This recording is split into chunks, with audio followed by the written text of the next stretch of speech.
On August the 1st last year, my world collapsed basically because I was rushed into hospital with a pulmonary embolism. So I'm quite independent, I'm very independent. I could never imagine my life not looking after myself and being in my own flat and doing all the things with my grandchildren that I like doing. So Urgent Community Response Teams is a collective of community teams that respond to urgent or crisis needs for patients. So our response times are within 2 hours, so we will go out, assess the patient in an urgent health or social care crisis, do an assessment or carry out an assessment.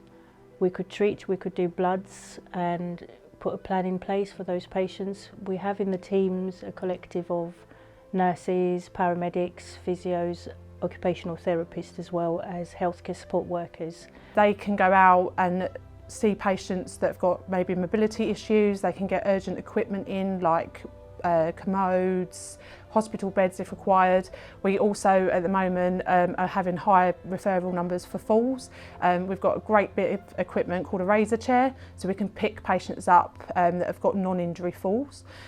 We also take a lot of referrals for GPs or nurse specialists at the hospital for urgent blood testing to try and keep patients at home as much as possible. I was actually referred into the service, the urgent response service. I was just amazed. I mean, I've often said that some people feel your pain, and they obviously did. They were actually quite ever so good on that way. Most nurses are, but these were absolutely exceptional.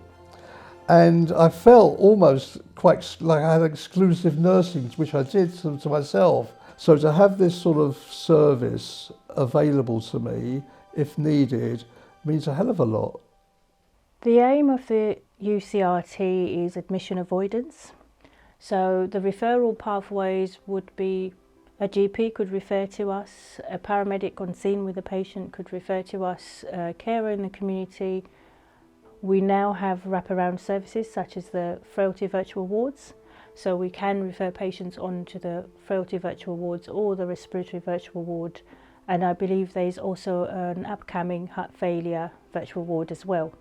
So that's the pathway for the patient, and ultimately the aim is to keep the patient at home and away from the front door of the hospital. So there are several benefits, I guess, in our pathway. So you're avoiding an attendance to the hospital or A&E, you're avoiding, hospital admission. You're also helping with the system pressures, so reducing the need for an ambulance to attend, so they can free up the time to go and attend perhaps somebody with more life-threatening emergency. And you're keeping people at home, closer to home, and promoting independence. We also work collaboratively with partners, so like social care, to assist in terms of if it's a social crisis, we can arrange a package of care, for example. In worst case scenario, we could assist, or social care could also help us in terms of assisting for somebody to go into respite, for example, just for those few days until they're back on their feet or their baseline. It's one number across the MSC regardless of where you are via the single point of access. So our single point of access is staffed by very experienced clinicians, so combination of nurses and paramedics. You can have a clinician to clinician discussion. So if you're not sure whether the patient is suitable for our service, pick up the phone and have a discussion.